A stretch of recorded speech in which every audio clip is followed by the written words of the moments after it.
Hello students, अभी हम सीखने वाले हैं sources of naturally occurring acids, यानी नेचुरली अकरिंग एसिड्स हैं और जो सोर्सेज हैं और उनमें कौन से एसिड्स प्रेजेंट हैं।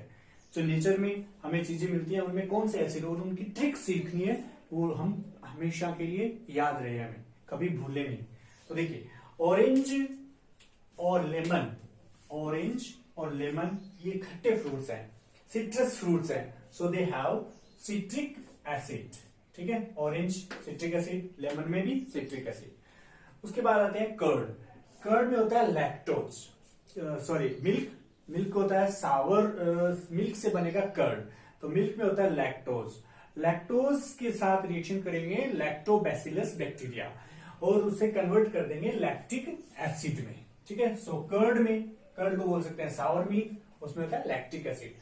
दूसरा देखते हैं टेमेरिंड। टेमेरिंड होता है इमली, इमली में होता है टार्टेरिक एसिड। सो टी से हमें याद आएगा टार्टेरिक एसिड। ठीक है, एंड नेक्स्ट टमेटो। टमेटो में होता है ऑक्सैलिक एसिड। टमेटो से ऑक्सैलिक एसिड कैसे याद आएगा? देखिए, टमेटो में 2 ओ है, ठीक है, बहुत ज्यादा ओ है, तो ओ से ऑक्सैलिक एसिड याद आना चाहिए। Next vinegar. विनेगर में होता है एसिटिक एसिड। देखिए, विनेगर कैसे बनता है? जब हम एसिटिक एसिड का 8 to 10% लेंगे वाटर में, जैसे ये वाटर और उसमें 8 to 10%, ये यहां तक वाटर फिल है, सपोज वाटर है और इसमें हमने थोड़ा एसिटिक एसिड डाल दिया, तो ये बन चुका है अपना अब विनेगर।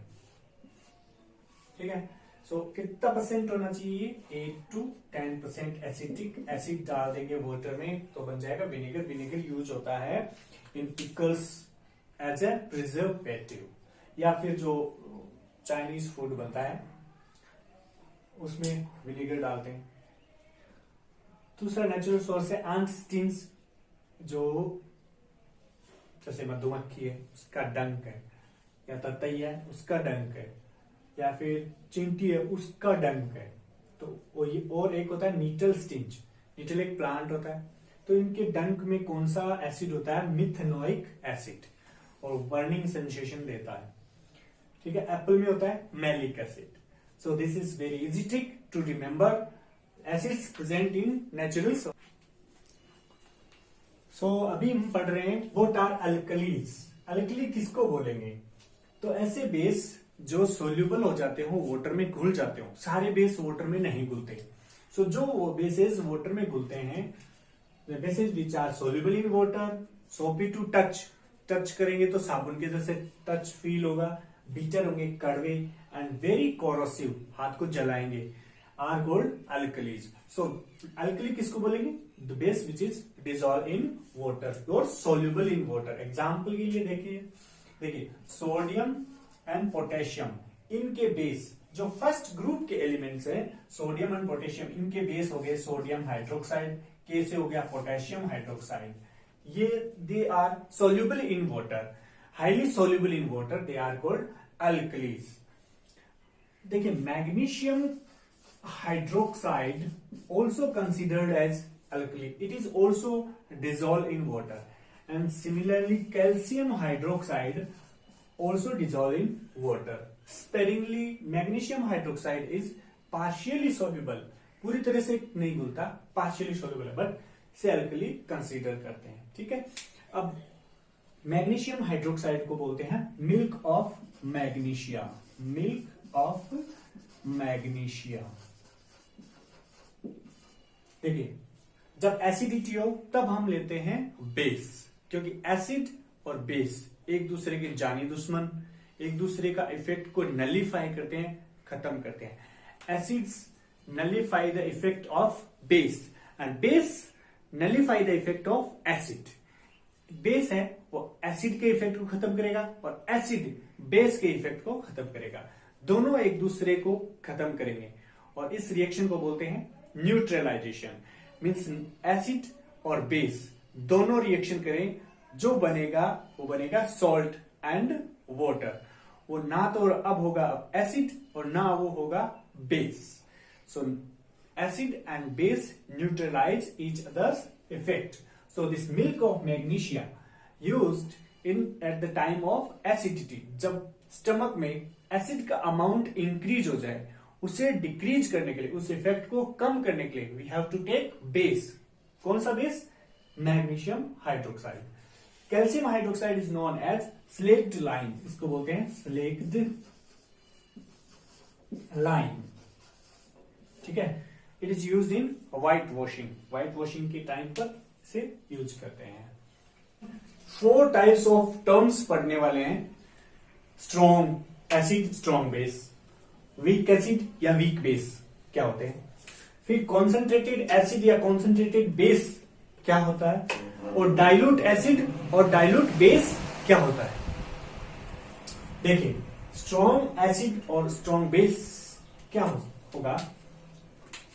देखिए, किसी मान लीजिए मैंने एक टेस्ट ट्यूब में वाटर लिया. ठीक है, इसमें है वाटर और इसमें मैं डालता हूं कोई एसिड HCl. सो इस HCl के मैंने डाले 10 मॉलिक्यूल्स. कितने मॉलिक्यूल्स? 10. ठीक है, 10 मॉलिक्यूल्स डाले. तो ये 10 के 10 वाटर के अंदर डिसोशिएट हो जाएंगे. हमें पता है acids release H+ ion and Cl- ion. So ये 10 की 10 मॉलिक्यूल्स डिसोशिएट हो जाएंगे. कैसे? देखिए, HCl, एक HCl कैसे डिसोशिएट होता है? एक H+ और एक Cl-. ठीक है, ये हमने कितने मॉलिक्यूल्स लिए? 10 लिए. तो ये 10 की 10 ही डिसोशिएट हो जाएंगे. तो एक HCl से एक H+, तो 10 HCl से 10 H+, एक HCl से एक Cl-, तो 10 HCl से 10 Cl-. मीन्स 100% आयोनाइज हो जाए. उनको बोलते हैं स्ट्रॉन्ग एसिड्स. ठीक है, जो 100% आयोनाइज हो जाए, जितने मॉलिक्यूल्स थे सारे के सारे टूट जाए, वो होते हैं स्ट्रॉन्ग एसिड्स. या फिर स्ट्रॉन्ग बेस भी ऐसा ही हुआ, जैसे NaOH, सोडियम हाइड्रोक्साइड. ये स्ट्रॉन्ग बेस है. कैसे? इसके मान ले मैंने 20 मॉलिक्यूल्स लिए, वाटर में डाला. वाटर में डालने के बाद क्या बनता है इनसे? Na+ और OH-. हाइड्रोक्साइड आयंस देते हैं बेस. ठीक है, हाइड्रोक्साइड आयंस देते हैं बेस. अब हमने अगर 20 मॉलिक्यूल्स लिए तो 20 ही Na+ बनेंगे, 20 ही OH- बनेंगे. मीन्स ये 100% आयोनाइज हो जाएंगे. बट वीक, ये भी देखिए 20 बन जाएंगे, ये भी 20. मीन्स ये 100% आयोनाइज हो जाते हैं. मीन्स आयोनाइज, या हम लिख सकते हैं इसको डिसोशिएट. DISSOCIATE, dissociate 100%. वो होते हैं स्ट्रॉन्ग. और वीक कौन होते हैं? वीक होते हैं विच डू नॉट डिसोशिएट 100%, जो 100% आयोनाइज नहीं होते. जैसे वीक एसिड ले रहा हूं मैं. वीक एसिड में weak acid WA means weak और एसिड. ये होता है CH3COOH. एसिटिक एसिड है. ये वीक एसिड का एग्जाम्पल है. इनको मान लो, suppose that I have taken in a test tube, water के अंदर मैंने डाला CH3COOH डाला. ठीक है, वाटर के अंदर, इसमें वाटर है. ठीक, और इसमें डाला मैंने CH3COOH. सपोज 10 मॉलिक्यूल्स डाले इसके. So hardly 1 or 2 molecules will dissociate and 9 remains undissociated. मान लो इसके 10 मॉलिक्यूल्स ये डाले वाटर के अंदर, H2O के अंदर, तो क्या होगा? हार्डली 1 or 2 और 0.1 मीन्स बहुत ही कम मॉलिक्यूल्स विल डिसोशिएट होंगे H+ और COO- में. देखिए, एसिड है, H+ रिलीज करेगा, एक बना H+. दूसरा मॉलिक्यूल बनेगा CH3COO-. इसका रेडिकल बनेगा दूसरा CH3COO-. ठीक है. So suppose that I have taken 10 molecules. तो इसमें से हार्डली एक डिसोशिएट हुआ है, एक H+ बना है, एक CH3COO- बना है. बाकी 9 CH3COOH एज इट इज हैं वाटर के अंदर. सो दे आर वीक एसिड. ऐसे वीक बेस भी होता है. Ammonium hydroxide is a weak base. Ammonium hydroxide. ठीक है, ये भी वीक बेस है। ये कैसे डिसोशिएट होगा, एमोनियम आयन बनेगा और OH माइनस आयन्स बनेंगे। ठीक है, सो 100% डिसोशिएट नहीं होते, they do not dissociate completely. देखिए, इनके लिए हम यूज कर सकते हैं 100% या कंप्लीटली, और इनके लिए हमें यूज करना पड़ेगा do not dissociate completely. Completely नहीं होते, ये कंप्लीटली डिसोशिएट हो जाते हैं। अब दूसरी टर्म लेते हैं, कॉन्सेंट्रेटेड एसिड या बेस क्या होते हैं, और डाइल्यूट एसिड या बेस क्या होते हैं। जिनमें वाटर मिक्स नहीं होता वो होते हैं कॉन्सेंट्रेटेड एसिड या concentrated base, which do not have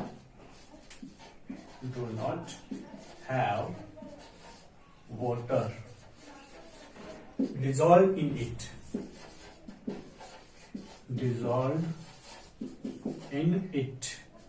या water is not mixed, water इनमें मिक्स नहीं है।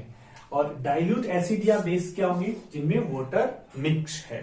अब देखिए डाइल्यूशन कैसे करते हैं एक एसिड को, how to dilute an acid और how to dilute a base, it is a process, एक सिस्टम है, उसके तहत ही हमें डाइल्यूशन करना है। देखिए कैसे डाइल्यूशन करना है, पहले लेना है वाटर, ठीक, मैं यहां बनाता हूं, देखिए पहले लेना है हमें, इसमें वाटर है, ठीक है, वाटर। अब इसमें हमें ऐड करना है एसिड, वो भी ड्रॉप बाय ड्रॉप और विद कंटिन्यूअस स्टेरिंग। वाटर को कंटिन्यूअसली स्टेरिंग करते जाना है, ड्रॉप बाय ड्रॉप।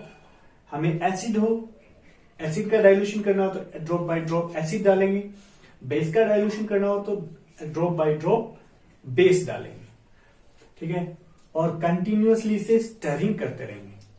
क्यों, देखिए जब हम एसिड डालेंगे H+ आयंस अलग होंगे, मींस एसिड आयोनाइज होगा, और आयोनाइजेशन एक एक्सोथर्मिक प्रोसेस है, हीट इवॉल्व होती है, content will splash out, large amount of heat will be evolve, ज्यादा अमाउंट में हीट इवॉल्व होगी और जो कंटेंट है वो स्प्लैश आउट हो जाएगा, हाथ पे गिर सकता है।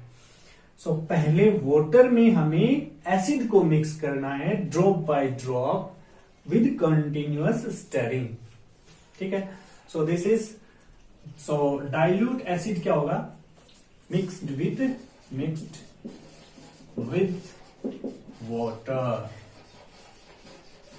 ठीक है, या डाइल्यूट बेस वो भी जिसमें large amount of water is mix हो, और कॉन्सेंट्रेटेड जिसमें वाटर मिक्स नहीं हो। Okay, thank you students.